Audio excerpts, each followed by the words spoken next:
Caitlin and welcome to my channel. So for today's video, I am back at it again with my monthly reading recap, this time for April and my May TBR. I feel like I've been army crawling out of my reading slump for the past couple of months, and every time that I think I'm out of a reading slump, I'm not.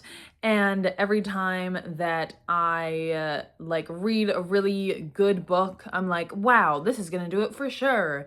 And then it doesn't, because it doesn't always just work like that. But that being said, I have been reading a lot of good books recently. I think I haven't rated anything under 4 stars for this entire month, which is pretty huge, I'd say. So I'm a little optimistic, and despite the fact that it got cold again, even though it's supposed to be spring now, so why in the world are we still feeling like we're in winter? Despite that, I think that once the weather does officially change and stay warmer, I will be more compelled to read or go out and read. I say again, even though I've said this for literally every reading recap video of this year, I think I'm almost out of the reading slump. That being said, let's dive into the books that I read this April. The first book that I ended up reading this month was A Dance of Lies by Brittany Arena. I gave this book 5 out of 5 stars on Fable. I feel like the closest I've gotten to reading a book with this much description on dancing has been when I've read books with ice skaters in it, but it is nowhere near the same thing as this. And Brittany's ability to describe dancing so vividly is genuinely so beautiful, because she does it so well, and I can basically see the performance in my head. It is just absolutely amazing. While I'm generally not a huge fan of a love triangle situation or having multiple love interests, again, Brittany is such a great author that I actually loved it. If you don't know anything about this book, the main character is a dancer who goes and infiltrates this political party basically, and is a spy for one of the princes in this realm. And genuinely, the amount of switch ups and plot twists between teams and crossing over and people putting the knife in someone else's back truthfully should have confused me, but I actually was able to keep up with it somehow. So I'm really proud of myself for that. I feel like this would also be a really good book if you're looking for maybe not entry level, but a good slow submerge into the fantasy genre, because like I said, even though it has a lot of political stuff that you kind of have to keep track of, the magic stuff is actually kind of minimal.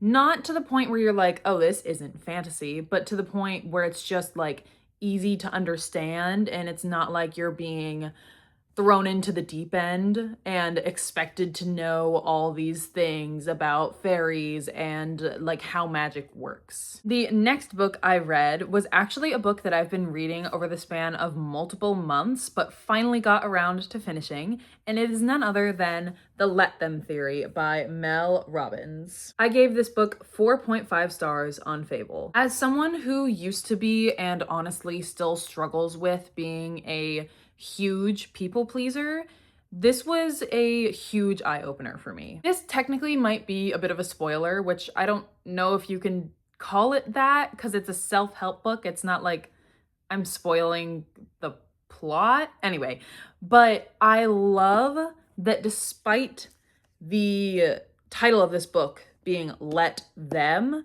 the main focus of this book is actually what you can control, which isn't other people. You have to let them do what they're going to do, think what they're going to think, say what they're going to say, because you can't control them anyway. The only thing you can control is how you react. And I really appreciate that, because I feel like there's sometimes a sort of narrative where you can change people's perspective if you are able to say the right things and do the right things. But at the end of the day, people will do what they want to do and say what they want to say, and you just cannot make them think things that you want them to think. So I think it's incredibly important to remind yourself and other people that you can't do that. You are the only person that you can control. The only reason that I am not giving this 5 out of 5 stars, because honestly, it is a really important and helpful book, is because the last section of this book, or one of the last sections in this book, talks about relationships like they're the end all be all for single people, and like everyone wants to strive for them and everyone is dying to be in a relationship, and that's just not something that I personally agree with. I also know plenty of other people that don't think like that.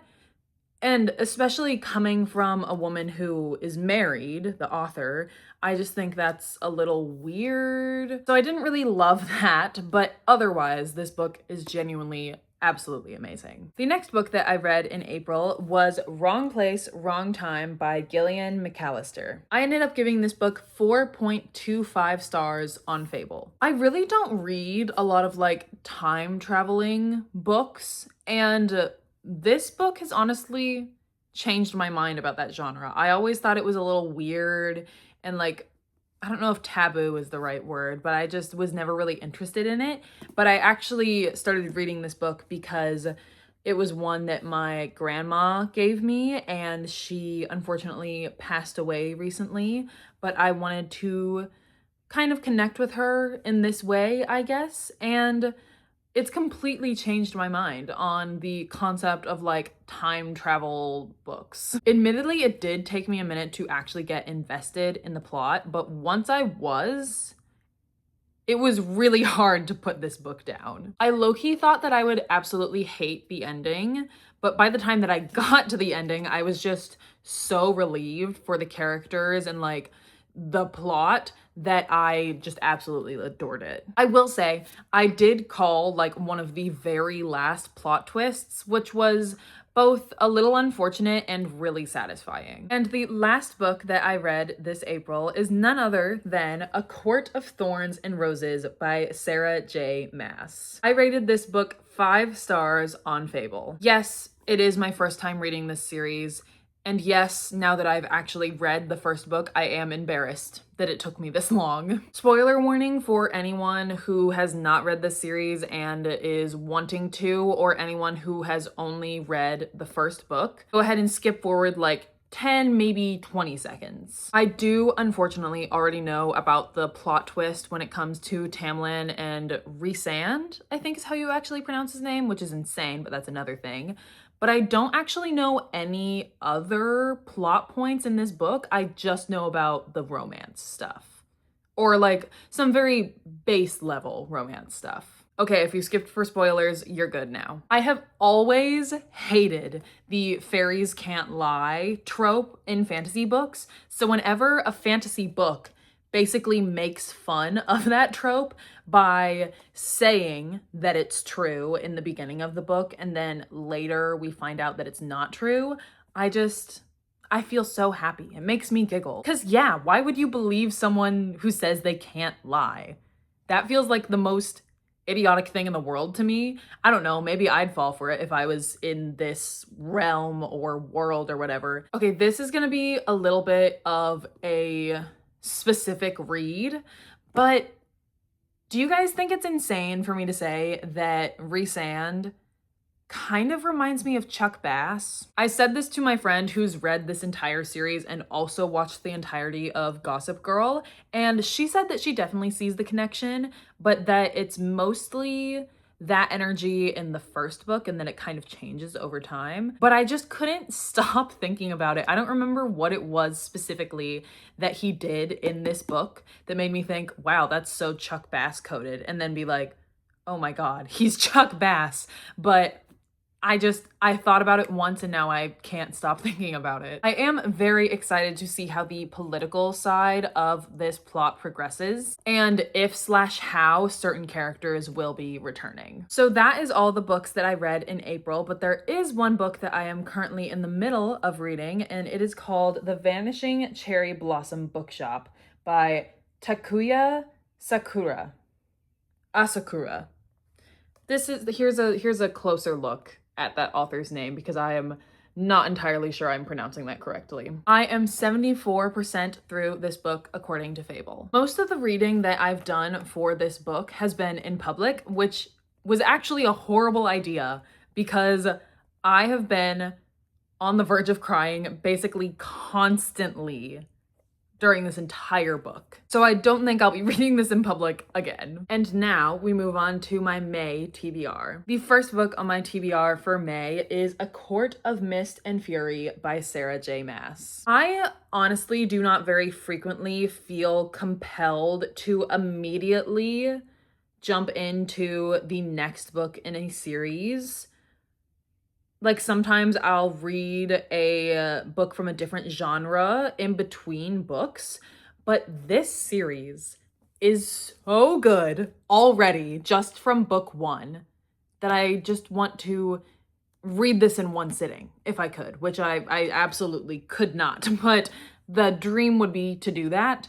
So I need to read this. Next up is Unbound by Peyton Corinne. I have read the other two books in this series that are out right now and absolutely loved them, absolutely adored them, and so exciting that the covers are getting kind of a revamp and like some actual people, well, not actual people because they're obviously drawings, but I think it's so fun that they're going to be getting new covers, and I am so excited for this couple specifically. I've been waiting since book one to get my hands on these two, and I cannot wait to start their story. Next is 7 Dirty Secrets by Natalie D. Richards. As sick and twisted as it is, I unfortunately love when a mystery includes like a bit of a game or